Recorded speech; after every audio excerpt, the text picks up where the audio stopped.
All right, everybody, welcome back. Athlete Builder here. I'm in the library with my partner, Lucas Lorian, going a different route today. We have two guests on, part of Team Hagee.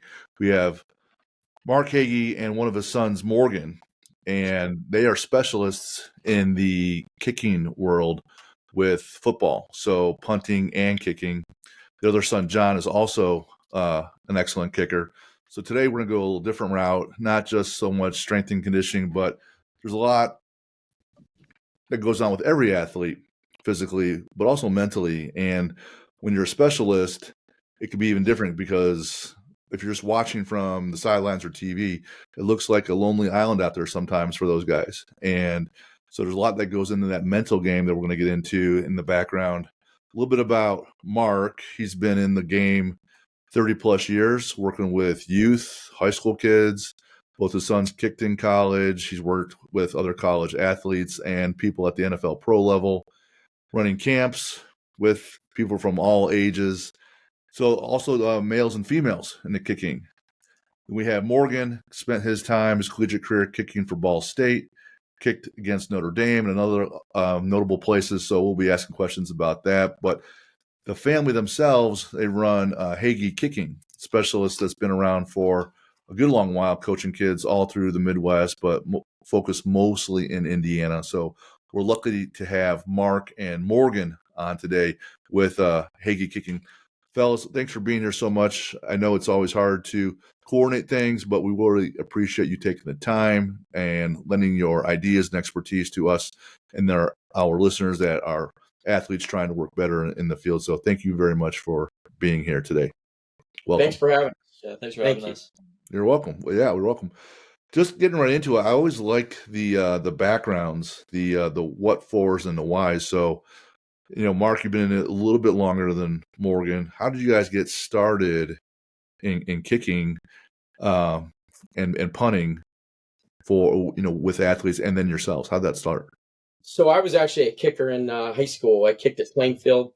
And the interesting thing is I'd started working with a young man that was a seventh grader at that time. I went to Ball State thinking I was going to be a kicker, and I was not that level. I should have started out at a D3 level. That would have been a better fit for me. I'm fairly short, as you know, Jim. I'm about 5'4". So anyway, but I coached and I continued to do so, and off and on. And then when I graduated, or when I got out of college, I was actually at a game at an Avon Plainfield football game, and a buddy of mine, Tim Van Wanzel, was coaching at Avon, asked me if I'd come out and start helping a kicker. And I did so, and that young man was named Quentin Owens. He ended up being a great kicker for Avon, had a great career there, and got a lot of press. And along with that press came my name, and it just kind of grew from word of mouth. And because I taught myself how to kick out of a shoe, out of an old Adidas shoe. I didn't have a tee. So, and I was at Plainfield, actually, where I went to high school. And was proud to play for Kermit Davis, who was a World War II veteran and just a great guy. So that's kind of how it grew. And it's just continually grown by word of mouth. And really, in reality, it's still today a lot of word of mouth. We don't do a lot of advertising. We have a website. We have Facebook. But we don't really do, outside of really sending out email blasts about a camp, which we'll talk about. That's really it. It's really, we had two young men that come out this weekend that both had heard about us from word of mouth. They'd seen another guy copy us on a post and ended up coming to us. So it worked out really, really well. And it's just grown. And obviously then both my sons had pretty successful high school careers, and Morgan had a great college career at Ball State, and that just kind of grows that way and grew very pretty much organically. So, Morgan, do you play soccer along with kicking and football, or was it always just kicking? Yeah, I played soccer when I was a little kid growing up. I played, but I always kicked too. I started playing organized football when I was in fourth grade. And then fifth grade, I found this leg strength to be able to make an extra point, which in Little League in Plainfield, you get 2 points for making an extra point. So it was kind of I was kind of a weapon, you could say, in Little League. But but I played soccer growing up. And then I knew at a young age, like I've been around kicking because of him my whole life. He never really made me kick. Like I would just go out to the field with him when he would coach guys. And so I developed a passion and a love for it. And so I knew at a young age, like I want to go be a kicker. I want to go play college and play as long as, God allows me to. And so I stopped playing organized soccer in 8th grade. At that point, it was just like rec league, like indoor. I wasn't taking it like super seriously. I was spending a lot more time focusing on kicking. But yeah. Gotcha. When you're still young, knowing you and your brother are both decently fast, right? Did they ever say, "Hey, man, you're a good kicker, but how about receiver? How about defensive back?" Did they ever look at you at other positions, you guys? I did play other positions like in Little League and middle school, kind of, but no one was ever really like, or any coaches I had are like, "Oh, you should try this," because I think because of them knowing him, right, and being all the kickers at playing field through the years and all throughout the area, like they knew me as I was the kicker, and I was gonna be the kicker, someday at the high school, and so no one really ever pushed me to try other positions, but I played other positions in like Little League and middle school. And then, how's the height come about? I just saw a picture of you guys on the webpage. There's mom and dad, but the boys are a bit taller. All got that curly hair. That helps, right? Long leverage, the physics involved with kicking the ball. The height's a mystery. We don't know for sure. I guess there's enough average height people on both sides of the family that John and I got lucky, but God wanted you guys to kick, so needed you guys to be a little bit taller. Yeah, exactly. It was, it was surprising to us. Our younger son, and they argue about this all the time, but our younger son's right at about almost 6 foot, and we were told, that they didn't think. I mean, he was a freshman in high school. He was 5 foot and about 95 pounds, and grew a whole foot through high school, basically. Dang. And we were told I would probably be about 5'7", and he ended up being the taller of the two. And but as far as speed, and like speaking for John did play some other positions, not in high school, because he played soccer for part of that time at the same time. Yeah. But John could do a lot of things. I mean, he could roll left and punt left-footed, and roll right and punt right-footed. We actually, I think, at least once we got an onside kickback with him kicking it left-footed. And he's a right-footed kid, so he could do a lot of different things. But I think they saw both those guys as, we want to keep them healthy, and we don't want them taking a pounding out there. So, did you guys all punt in high school as well? Yeah, we both. But then stopped punting in college, right? Just kicking. I mainly focused on kicking. I was the field goal PAT kicker throughout my whole career at Ball State. I did a little bit of kickoffs my freshman year, and then I actually did do some punting the end of my junior year at Ball State. I was the backup punter at the time because I had a background, and I punted in high school, and I guess was decent enough to be the backup, and I got an opportunity later in the season. I was predominantly like a rugby style punter in college, like where you roll out and punt. I was more suited for that than like a traditional punting, but so I did do a little bit in college. And what's your favorite of either kicking for distance off, kicking off, or to score some points, or to punt the ball and lock them in a deep position? If you have to pick one, what your favorite thing was? I want a field goal kicker. I want to score points. That's why. That's a big reason why I loved it. That was my strongest suit too. Like I've never a big leg kicker. I was very accurate. Kind of always been a smaller guy, not too big or anything, but I could put the ball between the uprights, and that was, like I said, my strong suit was there too. And now it is fun when you get a hold of a kickoff, when you get a hold of a punt, like a bombing punt, like that feels good. But I love scoring points. So, every once in a while, that kicker though on kickoff, you'll see they got to make a tackle, or they end up looking kind of funny on ESPN, right? Yeah. Any Yeah. experience with that either way? Yeah, I mean, I think I had a couple in high school, and then in college, my freshman year, when I had to kick off a little bit, I had to kick off my um, second game of my true freshman year. We were playing at Texas A&M, and I had a kickoff late in the game that got returned. They had two guys returning kicks that game. One was Christian Kirk, who's a receiver in the NFL, and then the other was a guy named Speedy Noyle.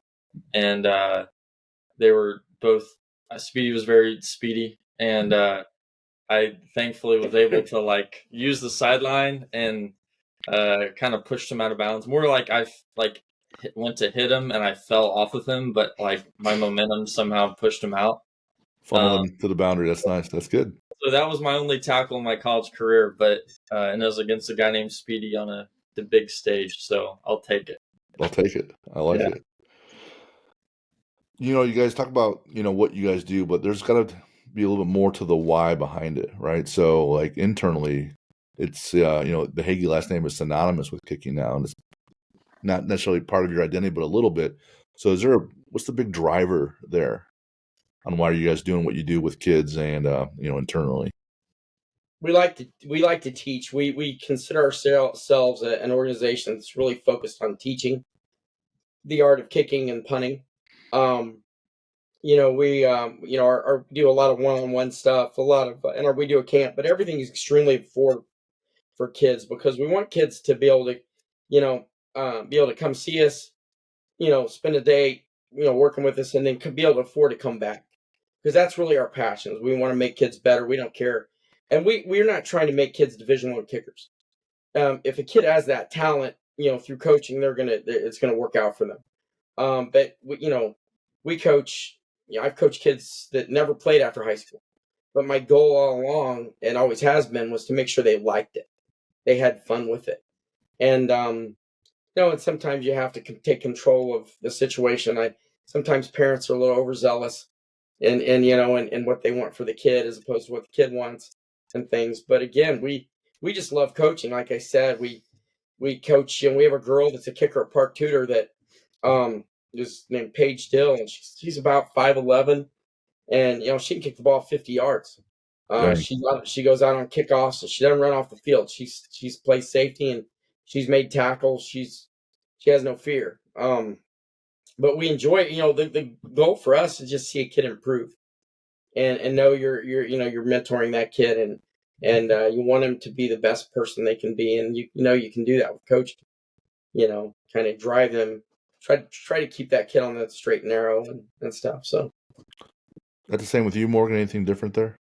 No, I mean, he hit the nail on the head. I mean, we just want kids to have fun too. Like, that's the thing, is we want them to have a good experience. Like he said, not all of them go and play after college, but we want to make their experience when they're coming out to kick, make it enjoyable. And a lot of those kids will end up becoming friends with the other kids we coach, because most of our coaching is in like small group sessions, and that just is good too, just for camaraderie, also just for competitiveness too. And they get better by watching each other, and then they learn to really coach themselves through that. So we want to be able, like, when they go back to their high school team, most of them don't have kicking coaches, or they go back to college, they don't have a kicking coach most of the time. So it's good for them too. We want them to be able to coach themselves and to know what they did wrong and how to fix it. And so Is the typical process, kids play soccer, they're good at soccer,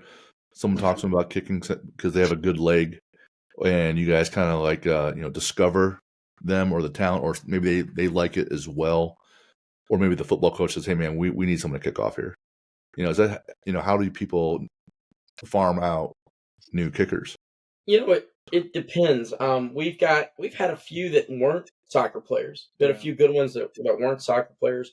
Most of them are soccer players that, the high school coach is like, goes to the soccer coach and says, hey, we need a kicker, and can you help us? And they bring that kid over, and and then, like I said, it's word of mouth, and all of a sudden we're getting a call or a text or a message saying, hey, my son's, a sophomore at whatever high school, and he'd like to learn to kick. They need a kicker. And Sure. And that's usually how it works. Seldom do you see kids who get started really young. We've got a few that have, but most often it's out of necessity. The team needs a kicker, and this kid's willing to do it, and then they realize they're actually really good at it. So, and they quite often, one of the things too is interesting is if you get a kid to come over and kick, 9 times out of 10 that kid loves it and actually ends up liking it more than playing soccer, because when he looks up in the stands and there's a ton of people, sure, opposed to a soccer game, there typically isn't that as many people as there at football. True. They love it. They love the people, and they love the the excitement and Friday nights and all that. So, one of the trends in college and football or in pro is that for the punters, at least, they're starting to recruit some more overseas, rugby players to punt. And, the Six Nations rugby is going on right now in Europe. So I was watching that, and I was wondering, do you guys find that, over in America, you guys are starting to see some crossover from rugby to American football for punting, at least, at all, or no, or not quite yet? Yeah, so a lot of you see, I think I saw a number about half of the punters in the FBS, so the highest level of Division I football, are Australian, and a big reason for that is a lot of Australians, the biggest sport there is Australian rules football. Mm-hmm. So they get that from versus rugby, there's not maybe as much punting. Australian rules football is essentially a mix between football, our football, soccer, and then rugby all together. And then they pass by punting. A lot of passing is by punting, and then they score by punting a oblong shaped ball through. There's 4 different posts that they punt through the posts. And so a lot of those kids there grow up how in America you have kids grow up throwing football or playing baseball or whatever. A lot of those kids grow up learning how to punt a ball. Right. So that's a big reason why you see that growth is these coaches. And there's a program out there in Australia called Pro Kick, where a guy it's like a school almost, where he has camps across the country down there, and Sure. then evaluates guys, sees who has the best potential, and then he has them move to Melbourne, Australia, and then essentially just trains them full time to get ready to go punt at a college. And then the college coaches will ask if they have any punters available, and so that's kind of how it works. Gotcha. That's cool how that's kind of evolved over there. And then they have so many more reps than other counterparts in the world because they've done so much of it that their talent has grown that much because they had that much more exposure. Yeah, and they tend to be great athletes. Just those guys for the most part come over, and they're just great athletes right from the beginning. So, and that helps, especially with punting. Sure. When we talk about the Athlete Builder Show, there's 3 components we talk about for the head and 3 for the body, and the mindset is critical because it pushes people and it's their identity and core values, etc. But I always find it really fascinating because there's those extra timeouts before the kick. There's all these moments, it's like lining up your putt or lining up your foul shot. There's all these processes, and then you refine your process, and you have a better process that you can have this habit to maximize your ability. So, just run through a number of the processes. Offense gets the ball. Does the punter start warming up again, or does the kicker start warming up? Or you get past the 50-yard line. Does the kicker start saying, "All right, I need to have 3 or 4 warm up kicks"? There's got to be all these processes throughout the game. Just highlight a few of those. Yeah, so everyone's a little different too, and that's the thing is when you get to a high level like Division I, hopefully by that time a kid has kind of developed his own process, and maybe after his freshman year, because in high school a lot of those kids will also play soccer too, so they're kind of going out to football, and they don't have a lot of time to really develop a smooth process in the game. But I know for me it was like you said, once you get to the 50, I was first of all aware of everything in the game. I was watching the game just like a fan would. I knew how much time was left, all those things. And so around the 50, I hit a few into the net. I take my time. I don't want to hit a ton of balls because you'll wear your leg out. Like, we're kind of pitchers, kickers are. So, like, if you just keep pitching, you're going to wear your arm out, too early. So you got to be smart with your reps. And then you start visualizing. So that was one thing. Like, and I'm sure kids there's probably so many resources out there on the internet, but, finding sports psychology things online where you can learn to visualize and do visualization processes where you're seeing you kick the field goal before you actually go and do it. And so at Ball State, I think it was my senior year, we started doing a thing the night before games where we would listen to like a recording from a sports psychologist who spoke to us, and it was just all visualization. So essentially, I had already seen me make those kicks before I'd actually gone out there and done it. So I warm up and into the net, and maybe do just some like the breathing exercises I would do out on the field. I do with those. I just take a deep breath, close my eyes, take a deep breath, and then just lock in. And so I would then just replicate that on the field. I might say sometimes I just get I lock in and I don't know what happens. Maybe I say something to my holder or not, but I just do the same thing every single time with my steps. Maybe I'm playing the ball differently because of the wind, but I've done my steps millions of times probably by that point. So I know that those are going to be good. And if I do those will help the kick, be done easier. And I have the faith and trust in my snapper and holder, so I don't have to worry about those things. So, and going out with the confidence that you are going to make the kick, not I hope I don't miss, but the confidence that I'm going to make the kick. That's something that comes with our coaching too. And then we aren't sports psychologists, but we tell a kid, hey, or he might be out there kicking, and maybe a young kid is like, oh man, I hope I don't miss, or that's what he tells us that's what he thinks. Like, no, don't do that. Be confident in yourself. Be confident in your ability. And so you just got to affirm that as well. And then, you go through your steps to the ball, the snap, hold, kick, and it goes to the uprights. So, yeah. With the process of measuring off the steps, if you can make it very robotic, then what's left, there's not a lot of variability. So then you don't even have to think. If it's X number of steps back and X number of steps to the left or right, all right, that part's done. I don't have to think about it. So the part you do have to think, the number of things you do have to think about gets smaller and smaller. So does it ever get so granular where it's not like I'm going to make this kick, where it's plant foot here, hit this part of the ball, like plant, or you're like aiming that small, or is that too specific? In game, that's too specific. Because by that point, hopefully by in game, you've narrowed down your technique. Mm-hmm. To how you're going to hit your best ball. And maybe there's things in someone's technique during the season that, hey, we need to fix, but you never want to make any major technique changes in the season. Sure. Because when you do those changes, usually it's not going to be great at first because you're trying to break a habit that you've created. Mm-hmm. And so I would say those little things I wouldn't focus too much about when in-game kicking. That's more like off-season training, making tweaks, things like that.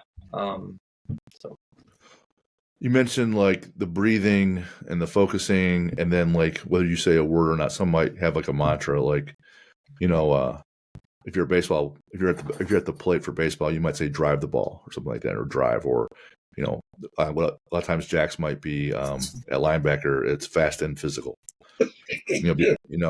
How often would you do the breathing techniques, throughout the season? You do it every day? Do you do your visualization every day, or is it just the night before and then right before you get ready to kick? Or is it more when you're younger because you got to get better at it, and then as you get older, I don't have to do it as much because I'm already kind of locked in there? I think it's it kind of depends on the kid. I wouldn't say I started till really doing it until probably my senior year of college. I just wasn't as aware. That's when we had that sports psychologist start to come in and talk to us.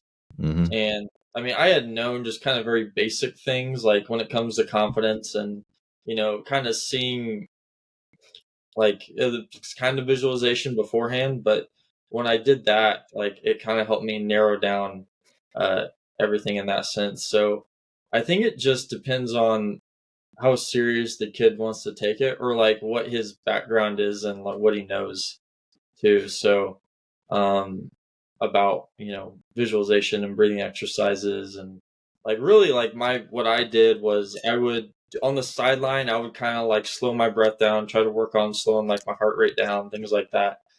But and then before I kicked, I said I'd take when I get back in my stance, I'd look up.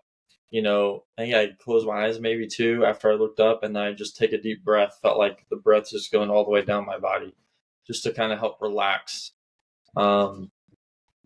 So I didn't really have like a mantra or anything. I know some kickers say like things like smooth or whatever maybe that's a technique thing that is very general, but like helps them get their mind ready. So like you being a Browns fan, I know that you appreciate Jim Breach, who kicked for the Bengals for years. Jim, I like and Matt Jim, Barr. What's that? I like Matt Barr. Matt Barr.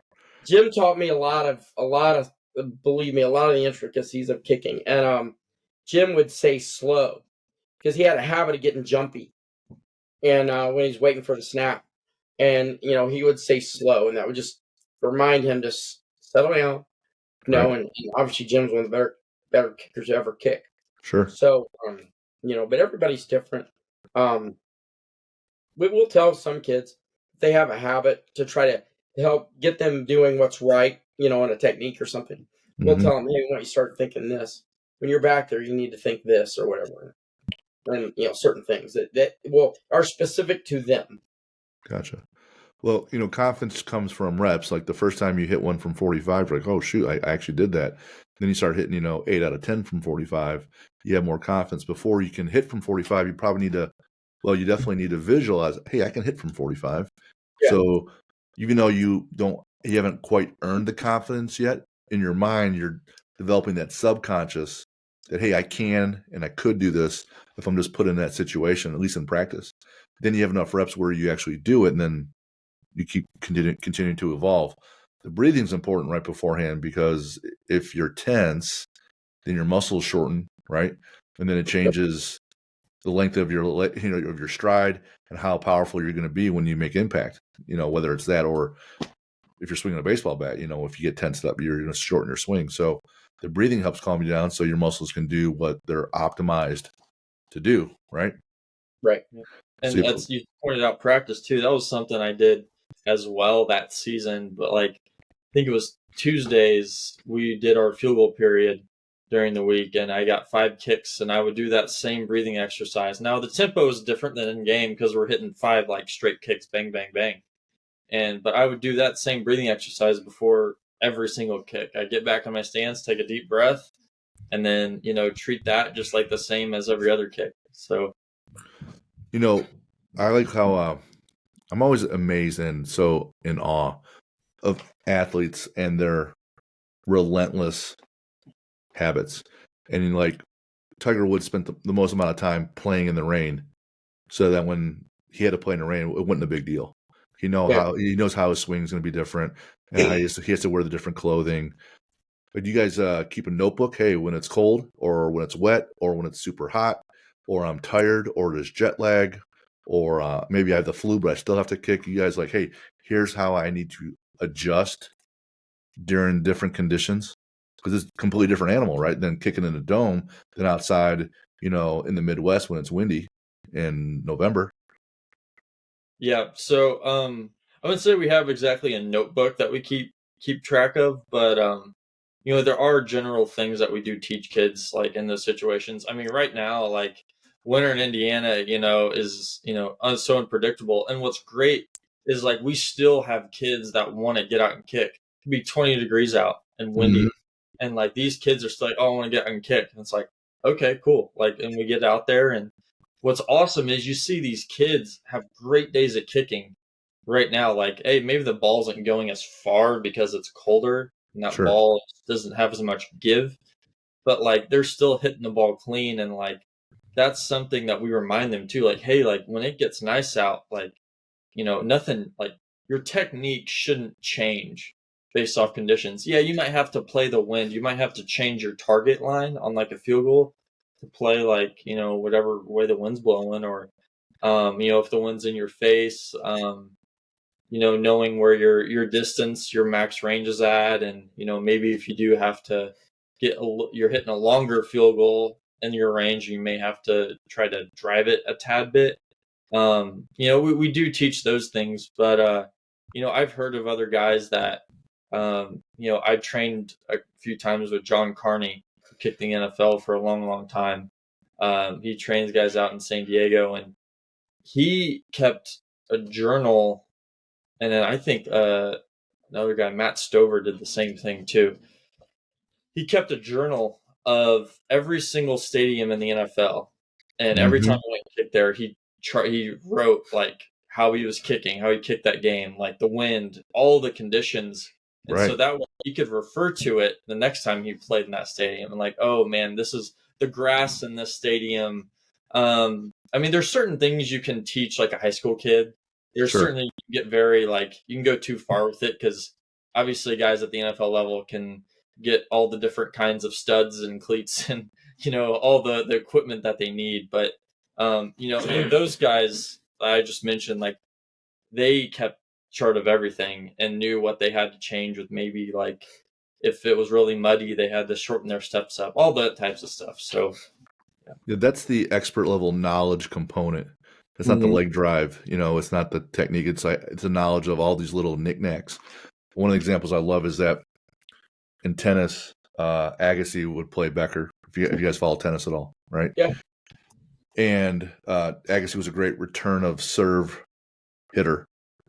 And late in the matches under tension, he was always on point, being able to return Becker's serve. And then years later, if Becker asked him finally, how is it that against me you always had a better percentage of serves returned? How come I couldn't ace you at all? And he says, when you're real tense, Becker, he would put his tongue out like Jordan a little bit, but if you let his tongue come out a little bit to the left, the ball's going left. And every time the ball's out right, and then you go back and watch. If you would watch film, so that Agassi's watching for that tiny little tell. Yeah.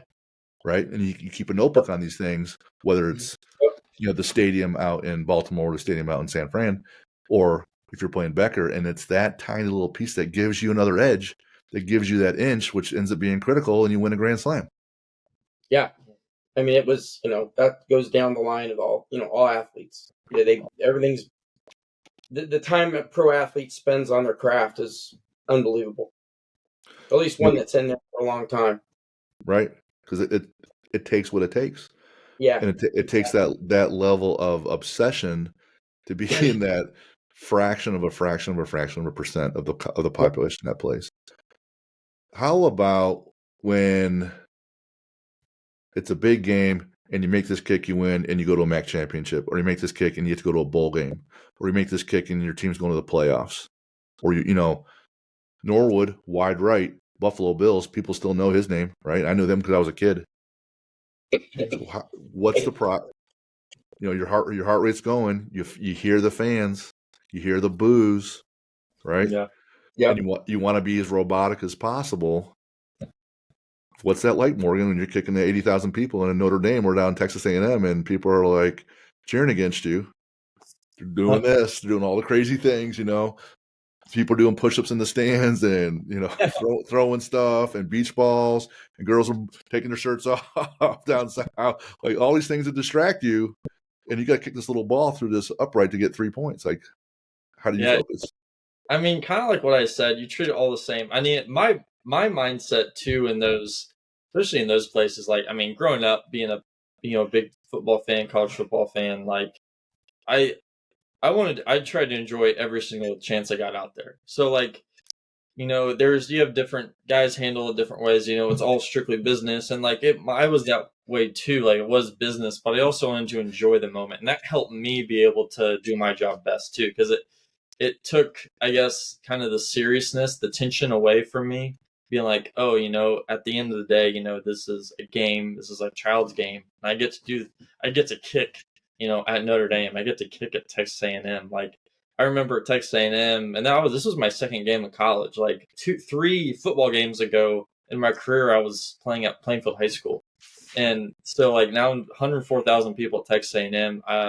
We had like kind of an extended like TV timeout, and like it was right before 4th down too. So I was out there already. We're getting ready to kick a field goal, and like I just like took in everything. I just like looked around and then as the refs started to like get ready for play, like you start to hear the crowd start roaring. Like it went from, I mean, it was already loud when it was quiet, but like all of a sudden they all 104,000 started roaring, and like that was really cool to me. Like just as a player, and that's kind of what my mindset was too in those moments at a place like Notre Dame too, and just trying to enjoy it because it's not gonna that moment's not gonna last forever, and I just wanted to have fun with it, and like I had a game winner at Central Michigan my senior year, obviously not in front of 80,000 people, but like I got to really kind of put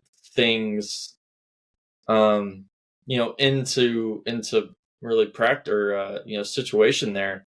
Like I kind of took in everything around me, so I could, when it came time to lock in for the field goal, like during that we had like a timeout before, I just kind of looked, I went off away from the team as they were in a huddle, swung my leg a few times, kind of looked around the stadium, and looked kind of behind the uprights. So that way, when I went up to kick, I was able to turn it off because I had seen it already. I could just lock into my job. I made the field goal, and I really, it's hard to really visualize it in the moment because like I was so locked in.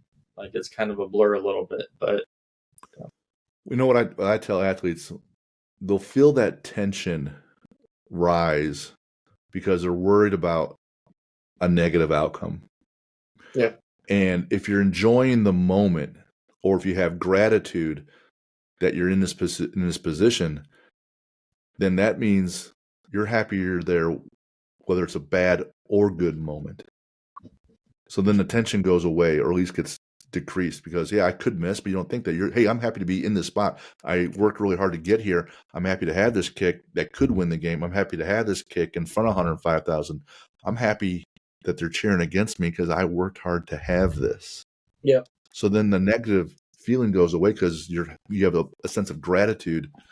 So when people complain about, man, football camp, it sucks. Yeah, well, you worked really hard to have this horrible hot camp. This is a gift. This is, we get to, versus the whole have to thing. Yeah. Yeah. We've always told guys, or I've always told guys, that, if you miss a kick and you look over and one of your teammates died because of it, you screwed up. If you look over and nobody's dead, you really didn't screw up that bad. In the realm of life, it was pretty minor. Sure. Yeah. Oh, yeah. Realm of life. Yeah, absolutely, for sure. Because you guys have all, even when you're punting, you had a bad punt, or you had a bad kick, or you didn't make the extra point or field goal, right? There's got to be a process also of how you shake it off and not let that seep into your psyche as well. Anything you guys do there? Any tips there? What about Notre Dame? 47. Yeah. Well, Dan, remember that one pretty quick. Yeah. Yeah. I had missed a 47-yarder with. We were down. I think we were down 11 at that point. There was like maybe it was late in the fourth quarter. It was like 4 minutes left or something, and I missed a 47-yarder wide right, and they get the ball back. Notre Dame does. Thankfully, they punted, and then we got the ball back, and then with like a minute left or something, I had to go out and kick a 49-yarder. Same end and everything, and I had to go and brush that 47 off, and put the 49-yarder right down the middle. And it was career long at that point too. Oh man. I originally marked it for my holder at 50 yards, but it was a little longer than what we usually have with the snapper, so it was 49. But I'll take it. So that's one of those things that kind of like what my what my dad said. Like, you know, a missed kick isn't the end of the world. You'll still get another opportunity. And we always say you're only as good as your next kick. And that's, I think, a lot of just learned. And then being confident, learning to be confident in your ability. Like we said, like we have kids, when we train kids, like there would be a kid that had a bad day and is like just kind of down in the dumps, would be like, hey dude, like brush it off, don't worry about it. Like you're a good kicker. Like, and we'll remind him of the days, the good days he's had. And so yeah, it's a constant, it's a lot more just learning through the years as a kicker, I would say, than maybe just one certain thing. But you just got to remind kids, like, have fun with it. It's not the end of the world if you miss, and learn from it and move on. You'll get another opportunity. On that 49er at Notre Dame, did you post a picture, hashtag for the brand, and tag Pat McAfee? I did not. I'll let other people can do that. I wasn't. I was like, being the competitor. I mean, as much as I had to brush off the 47-yarder, being the competitor I am, like I was still pretty upset after the game about that, because I feel like I should have made the 47-yarder. That would have put us in a better position, but I still required me to bounce back, and I think it said a lot to the coaches too when I made that. But after the game, I was actually more upset, like pretty upset because of that. Because we lost to Notre Dame by 8. So. When I work with athletes and they start with sentences like "I should have," I then try to interrupt them and I say, "Do you ever feel better at the end of that sentence?" Yeah. And they'll be like, "No." I said, "Okay, don't ever do those anymore." Yeah. Like I'll be like, "Hey, I missed 47, bounce back hit from 49, suck it," right? The bounce back is more impressive than the actual make. Because there's adversity and doubt, and then you are having to perform something harder. So the focal point, where your focus goes, your energy flows. You just told me your focus went to the one that you missed, and I felt terrible. And I was like, oh man, but you hit from 49, and that's halfway at Notre Dame. Like, come on, man, that's pretty sweet. That's awesome. Yeah, that's what they were reminding me of after the game, because I was like, I don't know, I was just upset. I mean, I was upset that we lost too. Like, that was the one thing. Like, I always have seen myself as a football player, and my job as a kicker. Like, I could have had a good game. Like, I could have made all my field goals and we lost. Like, I felt, like we lost. Like, it didn't. That was always my mindset, and something that I like to teach kids as well. Work with them is to remind them, hey, you're a football player, and your job is a kicker. So, was that your favorite venue to perform? It's like it's close between that and Texas A&M. Weren't you at Penn State too? My brother was. My brother played. John's at Penn State. Okay. Yeah. But yeah, it was close in between that and Texas A&M. Texas A&M had larger stadium. Notre Dame obviously is Notre Dame. It's no place like it. I was my first time ever going to Notre Dame too. I'd never even been there before, so that was cool. But yeah, I think it's close. I probably lean towards A&M. I know there's probably people that listen to this that are Notre Dame fans. I'm sorry, but I lean towards Aggie Land and that one. So the 12th man. Yeah, the 12th man. Yep. How about like pro venues where you guys have been at, or you guys know someone on the field? You're like, oh man, I can't wait. I'm looking forward to going to this game, because even in college, we're like, I looked up, like John was at Utah State, right? Isn't that stadium like built right inside the mountains? Like, geez. Yeah, pretty much. It's like in the valley, in the Cache Valley. So like his dorm was called Mountain View, and you look out the window of his dorm, and there were mountains here and mountains there. Well, how do you leave that school? Dang, that's awesome. They yeah, I know. Seriously, that was a situation where they had a kid in front of him that was really good. It was better than John. Actually, he spent some time in the NFL.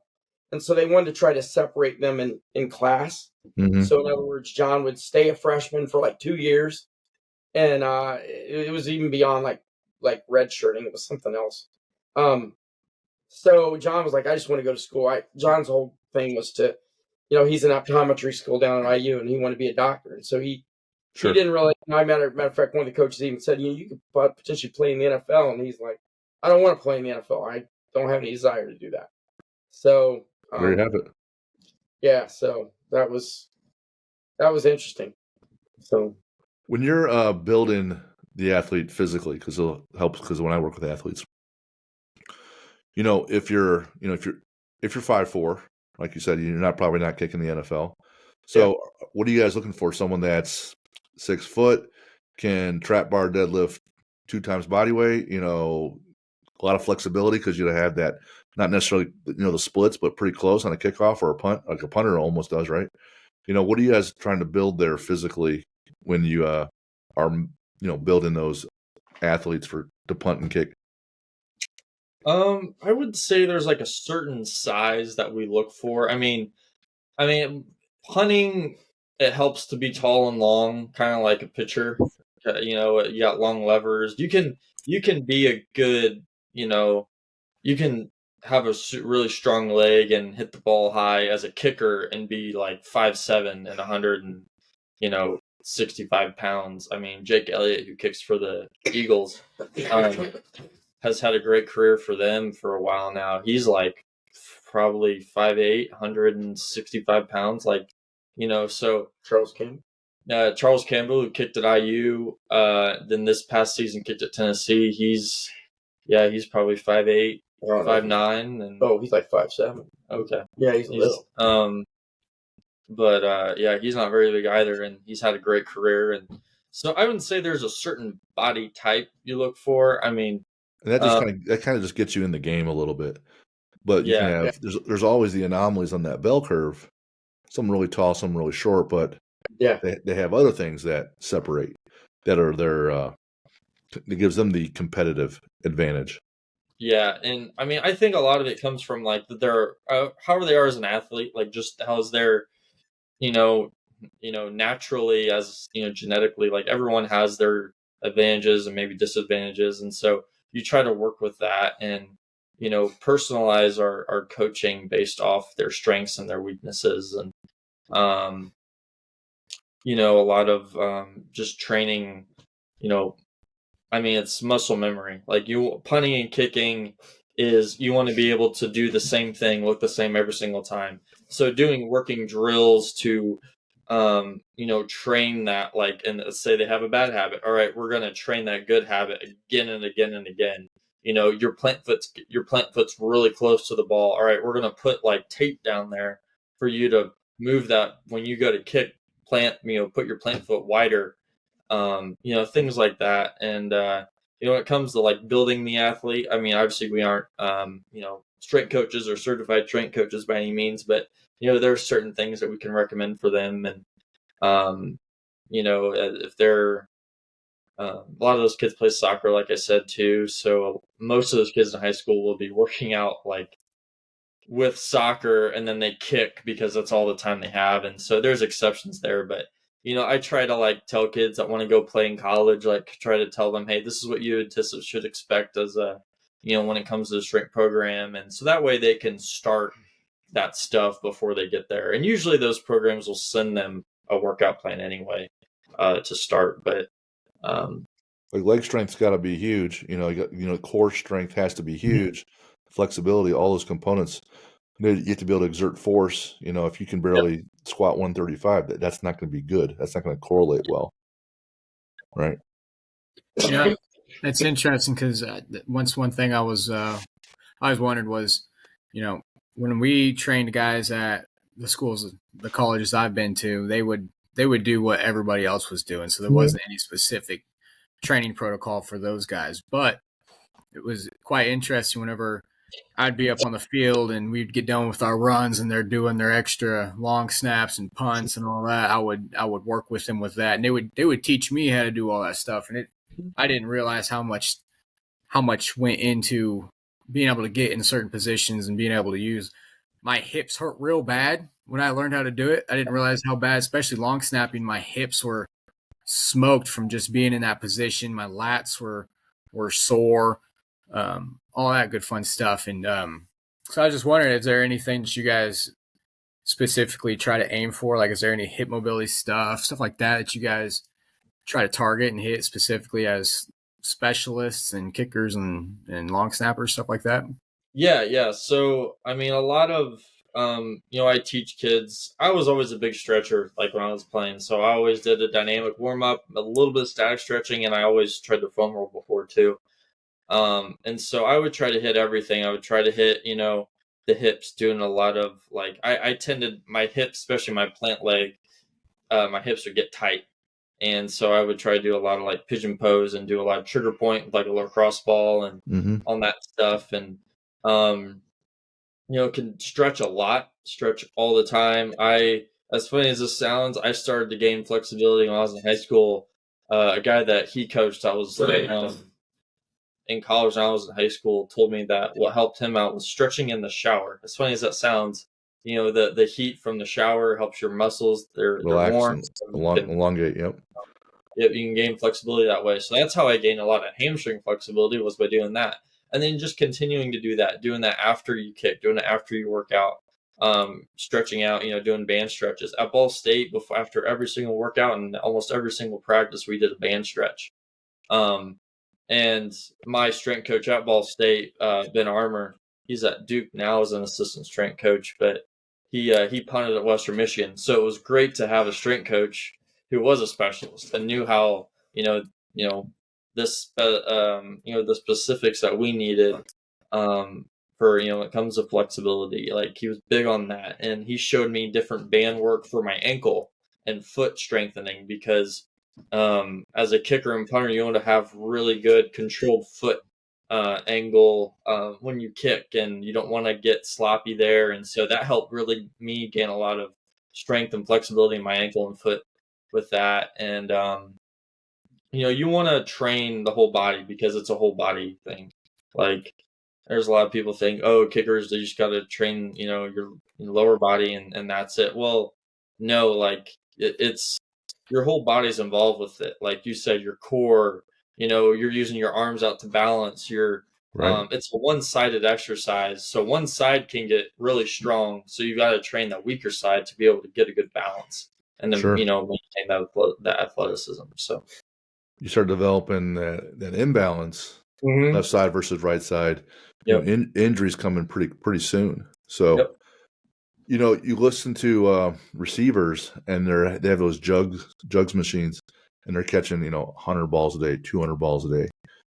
How many kicks are you guys doing a day in high school and college and then pros? Because you got to work from the left hash, right hash, all these different spots. In a practice, I would say, like, during the season, no more than, like, on a heavier day, no more than, like, maybe 50 balls, 40 or 50 balls total, including, like, warm-ups. If you do, like, on a heavier day in the off season, if you haven't kicked a whole lot during the week or something, you could probably push that to 60. But you can easily, like, wear your leg out pretty quickly and then, become very vulnerable to injuries. So I'd say, like I said, 40 to 50 in college on a practice. I mean, you could, if you do have a weak point on a certain hash, you could emphasize that on a certain day. But like at Ball State, when I was GAing, like, I would put together the field goal script for a field goal period, and so I would try to vary it every day of like what hash we're working on, and try to kind of randomize it, sort of. So we're not like hitting just a ton of like left hash or left middle kicks. We're kind of spreading it around, and so yeah, I would say like that number there is good. On a lower day, you could go like 20. Gotcha. But focusing on something there, that's a good day to really like pinpoint like, oh, accuracy, or like always go out contact. Yeah, always go out with a plan. Yeah, don't go out just to kick footballs. Right, go out with what is your plan today?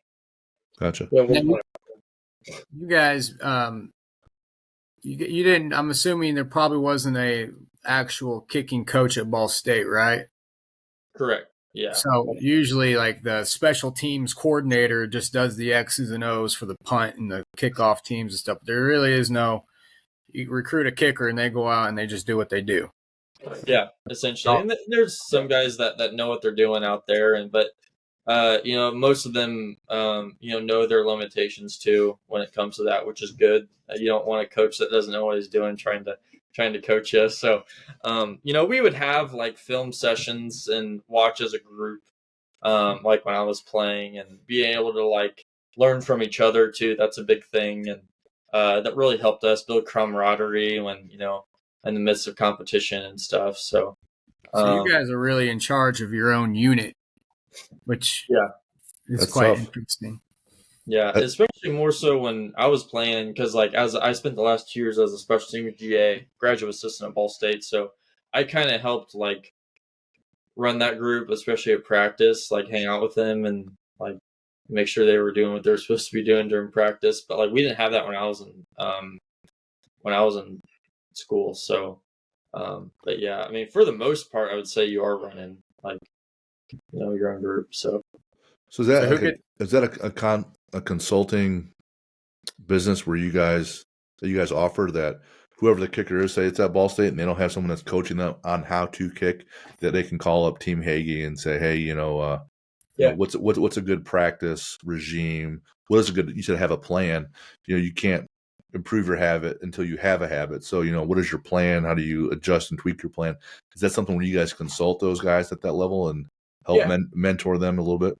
And we work with schools too, so we do some work with like UND and DePaul. So we do some work with some smaller schools where we'll go out for a day and spend time with their specialists. So yeah. So who gets the ass chewing and who gets fired whenever someone whiffs a punt or misses continuous field goals? Is it the special teams unit or is it the special teams coordinator? Just curious.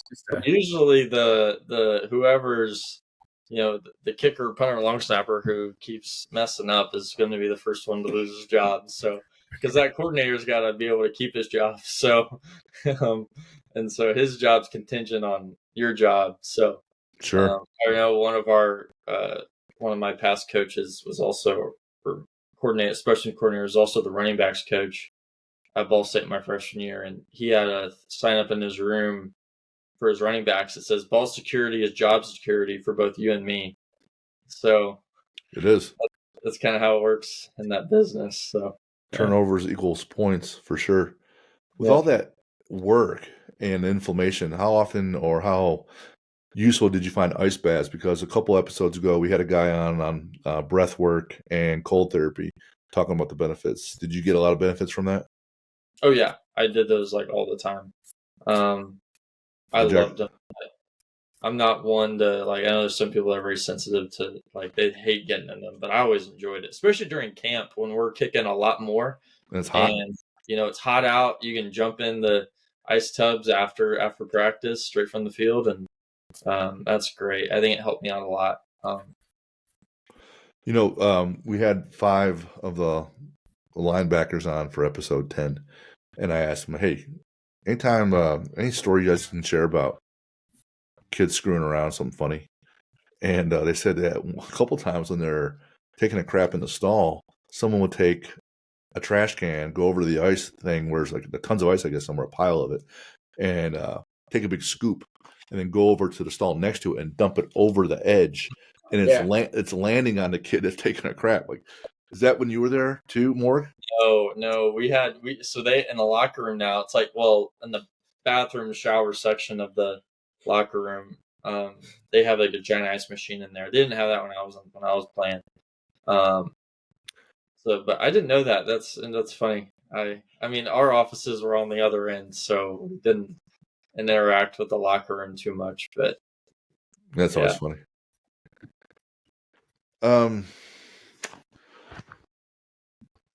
Any other things on your schedule this year? I know you guys have a camp coming up, right? For 24? Yeah. So on June 15th, it's going to be at Decatur Central High School. From 9 to 4, check-ins at 9. Camp will get rolling at 10 o'clock. We'll be having a camp, instruction-focused camp. Kids from, ages from 5th grade on up to going into your senior year of high school. That's June 15th? Yep, June 15th. And our website is currently under construction. We'll hopefully get that up by the end of the week or next week. We have a website currently, but we've gone out and actually contracted somebody to build a new site for us. So yeah, gotcha. Cool. So yeah, that campus, it'll be instruction focused. We'll have coaches there. We'll have us, and then guys from different colleges throughout the state helping coach, and we'll have like a film session during the middle of it, and competition at the end too. One of the guys that'll be there is Graham Nicholson, who won the Lou Groza for Miami of Ohio this year. Oh wow, okay. He's been there at the other camps too, but this will be the first year he's there as the Lou Groza winner. So that's huge. Yeah, and he's great. He's really, really good to work with the kids. And plus, Lou, the guy will probably be in the NFL. Lou Groza Boulevard is where the Cleveland Browns practice facility is located. Yeah. Being from Cleveland, Groza. That's awesome. Any other like items on the horizon, things you guys have going on? It's not set in stone yet. We don't have a date yet or anything, but we're in the works of getting another camp this summer, but it'll be at Evansville Wrights Memorial. Chad Dockery, right? Yep. Yeah. So that's our connection down there, and he was on one of our episodes as well. Sweet. Yeah. So we're working with him on just finding a date, but once we figure that out, we'll get that out. And we do the one-on-ones. So today we actually are looking to schedule. I think we've got that pretty much set in stone. We'll start going to Decatur Central every Sunday from like 2 to 4. We'll have the group sessions. So that'll be pretty much set in stone at this point. So awesome. Yeah. I always have these little rapid fire questions at the end, so we don't usually elaborate too much. It's kind of get to know you a little bit better. And so one guy says, "What do you listen to when you're training?" One worship music and sermons. The other person, anything but rap.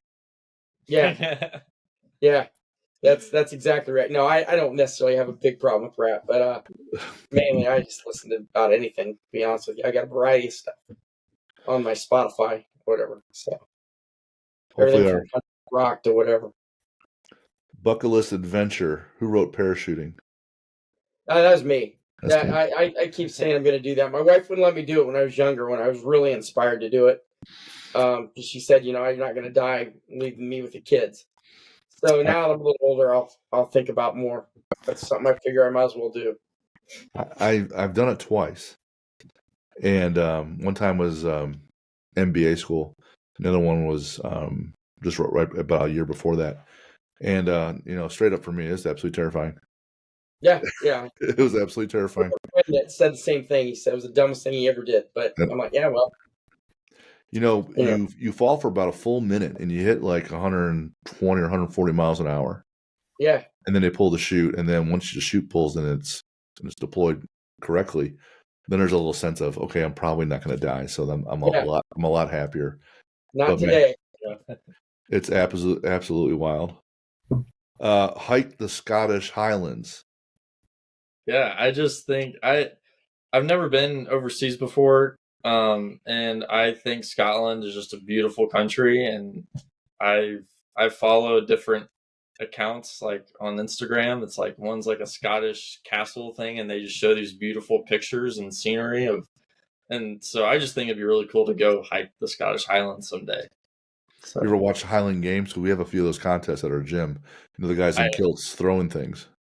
I've not. But that's cool. That's pretty sweet. You guys, big sports movies. Favorite sports movie? Remember the Titans? That's Mark. But then Hoosiers, you big homer, Morgan. Just going with the hometown Hoosiers, huh? Yep. Gene Hackman. I had to. It's a classic. I like Remember the Titans too. I was actually like kind of torn on that, but I put down Hoosiers to just put something different. So. You guys both favorite sports, football. Favorite book right now, it's But God. That's Mark. Yep. And then for Morgan, The Pilgrim's Progress to John Bunyan. So what are those two books about? So, but God is a well, you know Julie Springs. Yep. You know Julie. You know the story of Kendra, her daughter. Passed away last You year. know, Yep. kind of what she dealt with through the years, and so that book really came. I just was at Hobby Lobby with my wife, and I just came across it, and it was right after Kendra had passed away. So it just kind of, it's a father who had lost gosh, he lost one son to an accident and lost another son. I mean, it's just very tragic. But it kind of told how he was able to deal with the grief and manage that, and how he so it was really came at a great time for me. So Yep. And then Pilgrim's Progress, written by John Bunyan, it's an old book from the 1600s. It's actually one of the most popular selling books in world history behind the Bible. But what it does, it's an allegorical book about a guy named Christian, and it's just sort of a metaphor of like the life of a Christian, and it just follows his journey and like how he interacts with different people, and different adversities he experiences, and troubles and good times and bad times, and but it's a cool, very neat picture of the life of a Christian that, although that book was written so many years ago, is like still very applicable to the life of a Christian today. So, And your favorite superhero and villain in comics, you went with Marvel's Spider-Man versus the Green Goblin. Yeah, I when I was a little kid, the Spider-Man movie came out, the good one, or they're all good, but like the best ones with Tobey Maguire playing Peter Parker, like Right. I grew up watching those, and so I just thought that was so cool. And to this day, I think Spider-Man, like if there was a superhero I wish was real, I wish it was Spider-Man. Like it'd just be cool to be walking like downtown Indy somewhere and just see this dude flying through the air. Like I just think it'd be cool. Yeah, that's Jack's favorite guy also. Were you number 22? I was, yeah. Yeah, Jack's wearing that now. Yep, he is. I made sure to say, We'll spice a couple pictures. I know, yeah. Right. Yeah, that was a cool. little bit of a size difference there. Yeah, a little bit. But it was cool. It was really cool to see more 22, especially having been part of the program the last couple of years. And, sure. It's been awesome to see him earn a scholarship. So, Mark, you don't have a superhero or villain from movies or anything like that? No. No, if I did, it would probably be Spider-Man too, because that's probably one of the only ones I ever really watched. Was this when we took them to see Spider-Man? So I guess I'm kind of a old fogey on that. As a kicker in the kicking world, which is predominantly lower body, your favorite lift you listed was shoulder press. Yeah, exactly.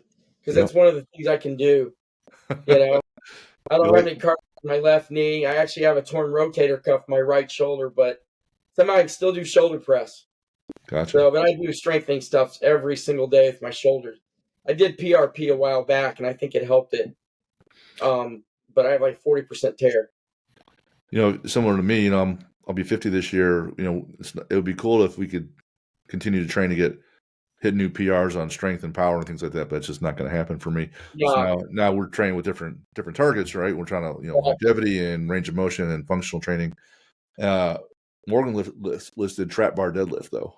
Yep. So I had like limitations like in high school and college as to what I could, because I had a stress fracture in my back in 8th grade. So doctors would never let me do any back squats or power cleans or anything like that. So when I was in college, Coach Armour did a great job of like finding other things for me to do to kind of get the same thing done. And so I did a lot of trap bar stuff, trap bar deadlifts, trap bar pulls, which is essentially just a trap bar deadlift, but it's like an explosive movement in a way. And so I just love that because, it didn't load anything on my back, and I felt like I was getting stronger with it too. For sure. He could load me up on that as well. So I did a lot of Bulgarian split squats as well, and those weren't fun. Those weren't as fun, but he would load me up on that, and yeah. How about holding up the trap bar where there's only weight on one side? and holding that statically for your core strength. You ever do that? I had never done that, but I've seen that before. Yeah, I like that one quite a bit. If you had 10 million, you guys are both very similar. You guys want to continue helping kickers, but then each of you listed, philanthropic endeavors. So neuroblastoma, that ties in with Kendra, right? Yep. And Exactly. then the childhood cancer, so similar with you, Morgan, because that whole family is, from afar, that family seems to be relatively close with you guys. Yeah. Right. Yep.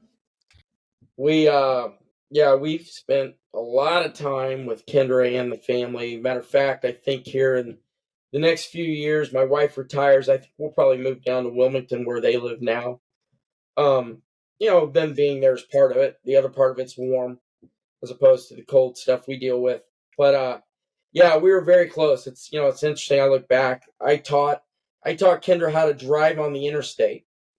And I look back at little things like that, and we spent a ton of time. And her and John were very close, also. That they spent loads and loads of time together. So, and we actually went down to see her at, as you know, she had a heart and lung transplant. Yep. And we went down to see her, and we got there on July the 5th, and hung out with her that evening in the hospital because she was still in the hospital, and then that night's when she passed away. Oh, wow. So just by the grace of God that we actually got to go see her right before she died. She obviously had an aneurysm or a brain bleed. Right. And so they didn't expect that. Sure. So it was just great that we got to see her, and spend time with her and stuff. So, it's a true gift that unfortunate passing still impacts another group of folks where you want to then make an impact on neuroblastoma or childhood cancer. So, yes, it's horrible that happened, but then the ripple effect is very, very positive. Yeah, thanks to her. Right. So gift. Right. Yeah, she taught us all how to be charitable. Yep. I like this that you had from Joe Montana. Winners, I'm convinced, imagine their dreams first. So that ties back to that visualization there, right, Mark? Yep, exactly. I was a big Joe Montana fan as a kid, and I look at that, and and that's, I always say, like you were talking earlier, you visualize success. Mm-hmm. No matter what you're going to do, you visualize success, right? Athletically, work, whatever. Because if you can't see success, chances are you're not going to attain it. Sure. And so very seldom do you get lucky in anything. There's something that precedes luck. Well, I was reading on Bill Walsh, the 49ers coach, it was that his approach wasn't, hey, we're going to win the title this year. Like, he wanted to win the title. He's want to be I want to be so close year after year after year, because it does take a little bit of the ball bouncing your way every once in a while to get a break, maybe you don't have as many injuries, but if you're constantly close, if you're constantly near the playoffs, now you got a shot. Yep, exactly. If you're never anywhere in the ballpark, or you're never in a game, then it's like, it doesn't matter what goes your way, you probably don't even make the playoffs. Right. It's that you got to be doing all the right things so that when those breaks come, you're ready. Exactly. And for Morgan, the only thing we can do is play on the one string we have, and that is our attitude. I'm convinced that life is 10% what happens to me and 90% how I react to it. And so it is with you. We are in charge of our attitudes. That's by Charles Swindoll. Yep. Right. Yeah. So that's the short version. The actual is longer than that. It's about half of it, but just kind of talks about, like, attacking every day with a good attitude, and that's ongoing too. No one ever, I think, masters that.